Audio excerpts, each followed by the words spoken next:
सोचिए, एक ऐसी जगह जहां चारों तरफ बर्फ ही बर्फ हो, जहां हवा इतनी ठंडी हो कि सांस लेना भी तकलीफ दे, जहां इंसान का अकेलापन उसकी सबसे बड़ी दुश्मन बन जाए। ऐसी ही एक जगह है अंटार्कटिका। लेकिन आज की ये कहानी सिर्फ अंटार्कटिका की नहीं है। ये इंसानी जज्बे, साहस और जिंदादिली की कहानी है। साल 1914 एक ब्रिटिश एक्सप्लोरर अर्नेस्ट शैकल्टन ने एक सपना देखा। वो सपना था अंटार्कटिका को पैदल पार करने का। उस समय ये कोई नहीं कर पाया था। शैकल्टन ने अपनी इस एक्सपीडिशन का नाम रखा इंपीरियल ट्रांस एंटार्क्टिक एक्सपीडिशन। उनकी योजना थी वेडल सी से शुरुआत करके पूरे अंटार्कटिका को पार करते हुए रॉस सी तक पहुंचना। लेकिन किस्मत ने उनके लिए कुछ और ही सोच रखा था। शैकल्टन अपने 27 साथियों के साथ एक जहाज पर सवार हुए। उसका नाम था एंड्योरेंस। यह जहाज एकदम स्पेशली डिजाइन किया गया था बर्फीले पानी में चलने के लिए। लेकिन अंटार्कटिका की बर्फ ने वो किया जिसकी किसी को उम्मीद नहीं थी। नवंबर 1915 बर्फ की मोटी परतों ने एंड्योरेंस को चारों तरफ से घेर लिया।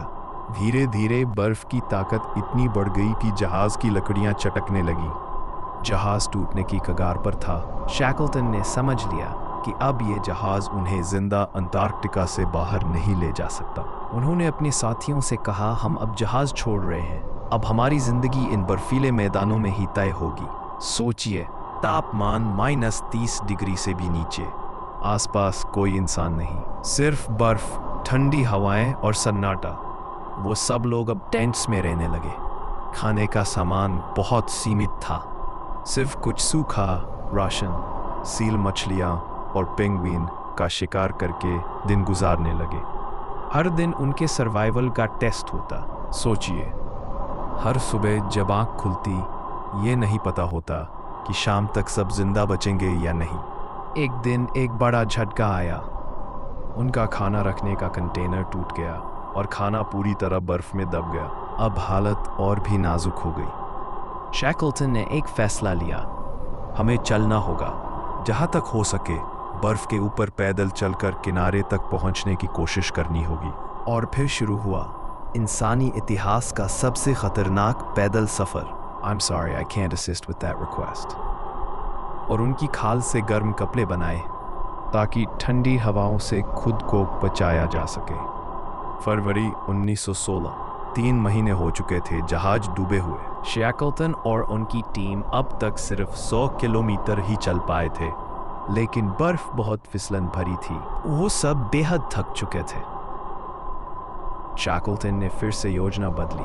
उन्होंने सोचा कि कुछ लोग वहीं रुके और बाकी लोग एक लाइफ बोट में समुद्र के रास्ते साउथ जॉर्जिया आइलैंड तक जाए, इस उम्मीद में कि वहां से कोई मदद मिल सके।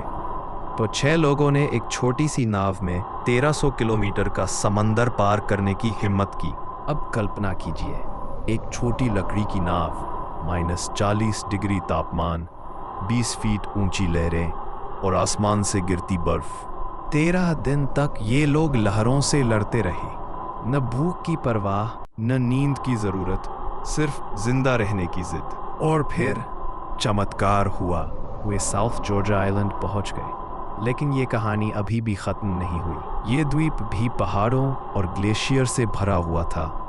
इन लोगों को अब उस द्वीप को पैदल पार करके ब्रिटिश व्हेलिंग स्टेशन तक पहुंचना था। शैकल्टन और 2 साथी 36 घंटे तक बिना रुके बर्फीले पहाड़ों को पार करते रहे। एक भी गलती और सीधा नीचे खाई में गिरने का खतरा।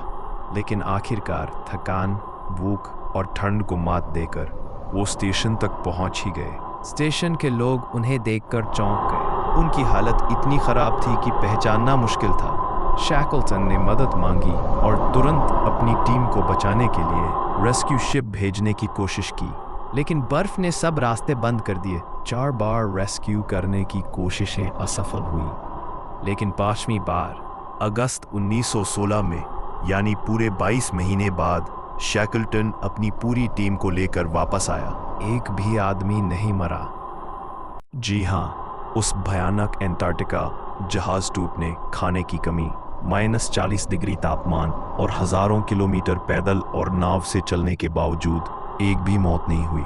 शैकल्टन ने जो किया वो आज तक पोलर एक्सप्लोरेशन की दुनिया में एक इंस्पिरेशन है। ये सिर्फ अंटार्कटिका को पार करने की कहानी नहीं है, ये उस इंसानी जज्बे की कहानी है जो किसी भी परिस्थिति में हार नहीं मानता, जिसके पास विजन हो, करेज हो और अपने लोगों की जिम्मेदारी का एहसास हो।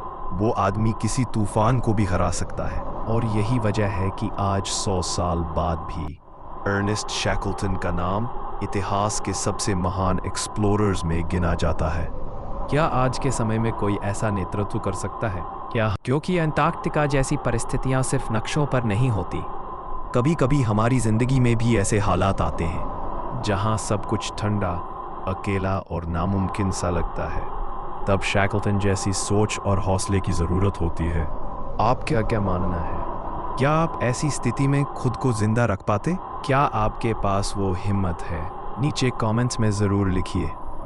और अगर आपको ये कहानी प्रेरणादायक लगी हो तो इसे दूसरों के साथ ज़रूर शेयर कीजिए, ताकि शैकल्टन की ये कहानी इस सदी के हर इंसान को याद रहे।